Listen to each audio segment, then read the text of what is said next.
pong devotion na isi-share po ngayong hapon na ito ay kukunin ko po mula sa Josue chapter 2. Ito po yung kwento ni Rahab na pinamagatan ko pong from outcast to faithful. Pero hindi ko na po babasahin ang kabuuan ng Joshua 2 para hindi po tayo mag-consume ng mahabang oras. Pumili lang po ako ng mga verses na pinaka-importante to give highlights po sa kwento ni Rahab. Mula po sa verse 1, sabi po dyan, buhat sa kampo ng si Josue na anak ni Nun ay nagpadala ng 2 espiya. Sila'y pinagbilinan niya ng ganito, pumunta kayo sa lupain ng Kanaan, manmanan ninyo ito, lalong-lalo na ang lungsod ng Jericho.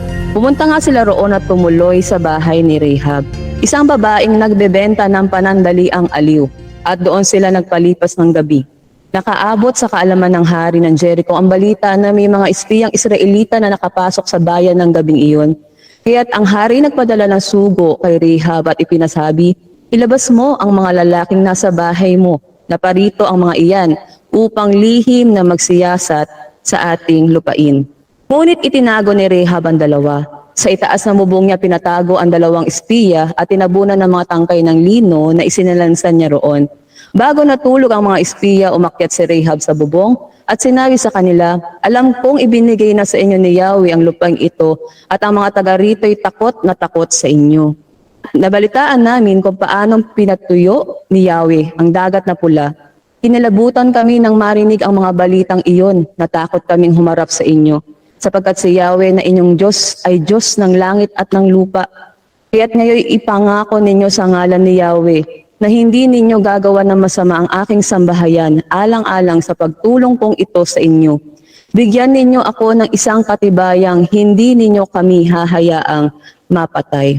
Sinabi naman sa kanya ng 2, tutuparin namin ang aming pangako alang-alang sa iyo.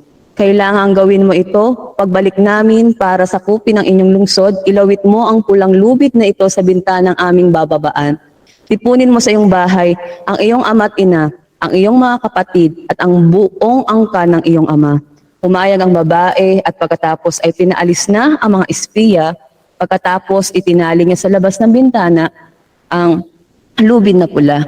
So dito po, marami na po tayong kwento sa Biblia kung saan may mga tao na hindi naman po maganda ang kanilang past na buhay. Pero nakita po natin kung paano po sila ginamit ng Panginoon para sa kanyang kaluwalhatian. At isang remarkable person sa Biblia ay po si Rahab. So makikita po natin, reviewin natin, sino po ba si Rahab? Okay. Si Rahab daw po ay isang Canaanite woman na nakatira po sa Jericho. Siya po ay isang prostitute, no? Pero makikita po natin na yung kanyang trabaho ay hindi po siya initsapwera para po sa kanyang kaligtasan. Yung ating pong title na From Outcast to Faithful, ano nga po ba ang ibig sabihin ng outcast? Pag sinabi po nating outcast, ito po yung mga tao na hindi po accepted ng society. Kumbaga undesirable sila. Katulad po si Rahab, siya ay isang outcast dahil nga po sa kanyang trabaho na siya ay isang prostitute. So, ayan po yung background ni Rahab na makikita po natin dito na bilang Kananita na nakatira sa Jericho at isang prostitute. O ano nga po ba ang ginawa ni Rahab para ipakita po niya yung kanyang matapang na pananampalataya? So sabi po doon sa verses na binasa po natin, siya ay nagbigay ng refuge sa mga espiya. Di ba po, pinatuloy niya sa kanyang tahanan. At sila ay kanyang itinago at pinotektahan sila doon sa mga isinugo ng hari. Bagamat yun ay delikado. No? Makikita din po natin si Rahab kung paano niya in-express ang kanyang courageous faith. Ay sinabi niya, si Yahweh na inyong Diyos ay Diyos ng langit at ng lupa. So in-acknowledge niya yung Diyos ng espiya na nagpunta doon. Kumbaga kasi naririnig niya na yung story about their mighty God. At yung number 4, pinakita po ni Rahab yung kanyang pagtitiwala dun sa kay Yahweh sa pamamagitan po ng pagtayo sa kung ano po yung tama. So kapag tayo po sa doon kung ano po yung katotohanan. Kasi sabi niya po sa verse 9, alam kong ibinigay na sa inyo ni Yahweh ang lupaing ito. Kaya kahit hinahanap na ng hari yung mga espiya na yon at meron yung threat sa kanya, pag nalaman na yun ay kanyang tinago. Pero tinayuan ni Rahab, pinili niya pa rin gawin kung ano yung tama. Paano nga po ba makikita yung kaligtasan ni Rahab? Paano siya naligtas? At ano po yung nakapaloob doon? So makikita po natin, kapag nag-advance po tayo in Joshua 6, makikita po natin kung paano si Rahab at ang kanyang pamilya ay nailigtas noong ikinongkord na ng mga Israelite ang Jericho. At ang palatandaan nga daw po ay yung scarlet cord o yung pulang lubi na naandoon sa bintana. Pag maririnig po natin sa Biblia ang scarlet, ang kulay na scarlet o pula, it always signifies yung dugo and yung sacrifice, which is pertaining din po sa atin sa ngayon doon sa blood and sacrifice of our Lord Jesus Christ kung bakit po tayo nagkaroon ng kaligtasan. Pangalawa, paano po naligtas si Rahab at anong nakapaloob doon? Yung kanyang pong pamilya ay naging parte na ng community ng mga Israelita. Dahil sabi po doon sa verse 25, hanggang ngayon, yung lineage ni Rahab ay kasama pa rin ng mga Israelitang nabubuhay. So hindi sila na-perish because doon sa ginawa ni Rahab. At pangatlo, Rahab's lineage was blessed. Dahil kung babasahin niyo po ang Matthew 1, na naglalaman po ng genealogy ni Jesus, o makikita mo yung mga ancestors niya, makikita niyo po yung pangalan ni Rahab po doon. So doon po si Rahab, ang anak niya po kasi ay si Boaz. Alam niyo po si Boaz na asawa po ni Ruth. Si Boaz po ay may anak na si Obed. Si Obed po ang tatay ni Jesse. Si Jesse po ang tatay ni David. So on and so forth, pag tinignan niyo po, sila po ang ancestors ni Jesus. So kung makikita mo po, isang makasalanang babae, pero napasama yung kanyang pangalan doon sa kwento ng genealogy ni Jesus. So nais ko po ninyong tandaan itong 3 puntos na ito. Una, walang sino man ang di kayang maabot ng pag-ibig at pagpapatawad ng Diyos. Kahit sino ka pa, hindi mo pwedeng limitahan na maabot ka ng pag-ibig at pagpapatawad ng Diyos. Kayang-kaya ng Diyos yun, katulad na nangyari kay Rahab, na hindi naman Israelita, na maruming babae kung titignan natin.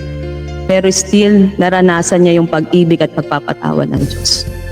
Pangalawa, hindi ang ating nakaraan o kasalukuyang sitwasyon ang magdidikta ng ating halaga sa mata ng Diyos. Ang bawat isa sa atin po ay mahalaga sa paningin ng Diyos. Kasi kung hindi nga tayo bibigyan ng second chance.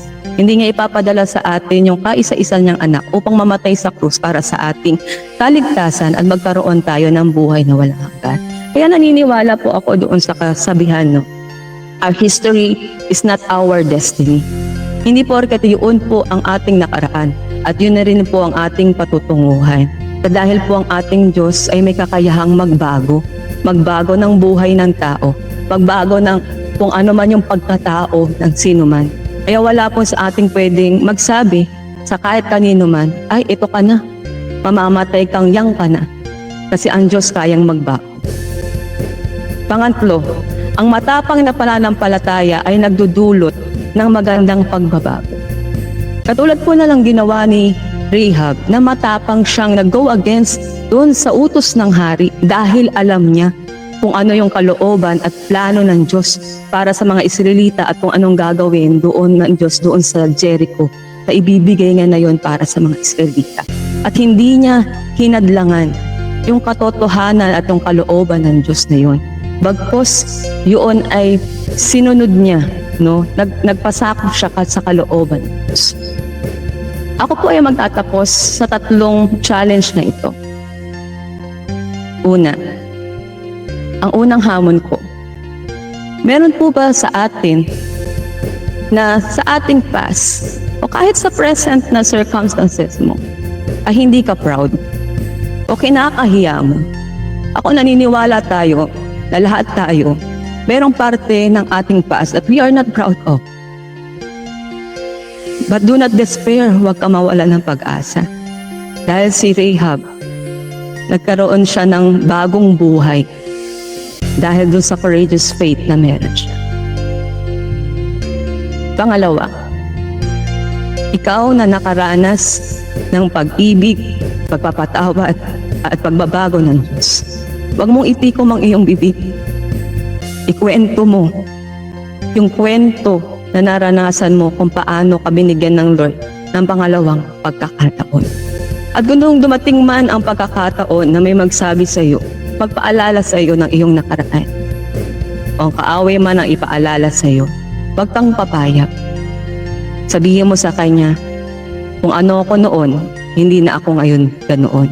Hindi na ako yun. I am a new one dahil ako'y nakipag-isa na kay Kristo. I am now a child of God, an heir of God. So huwag kang papayag na ang iyong nakaraan ay magdidikta sa iyo kung ano ang pwede mong marating sa buhay.